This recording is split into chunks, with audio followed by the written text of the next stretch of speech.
Welcome to the Gktech 350z as in zebra V35 and G35 rear traction arm install video. What do you get for your hard-earned dollar? A set of fully sick adjustable traction arms, as well as some dust boots.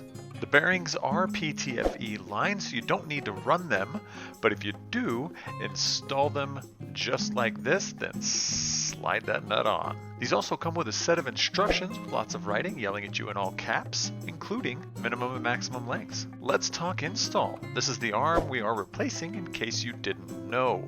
To remove the old junk style arms from the car, start by removing the knuckle side traction arm nut and bolt, then the camber arm nut and bolt as well. This will make your life easier. Move on to the inner traction rod bolt and file a divorce on that thing because you finally had enough. Let's talk adjustment. The minimum safe adjustment is going to be 310 millimeters or 12.2 inches. Winding that out to our preferred starting point, aka OEM length, we're coming in at 332 millimeters or 13.07 inches. Now here's a side-by-side of OEM length versus minimum length. Neat, huh? Winding this thing out to maximum length, we're going to be coming in at 365 millimeters or 14.37 inches.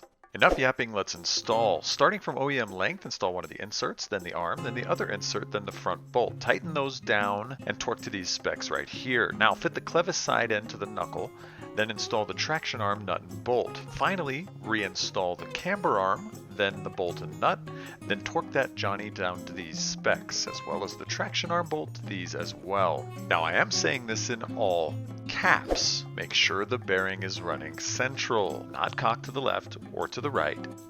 Center. Now toss a wrench on the arm itself, tighten down those locking nuts, and my God, look at it in all its heavenly glory. These dudes are bloody awesome. Go check out some good times on YouTube, and remember, if you can't install this stuff, have a professional do it and reach out to us with any questions. This is Officer Dan, Johnny Caps, and Zach is in Zackattack, catching you next time for another install.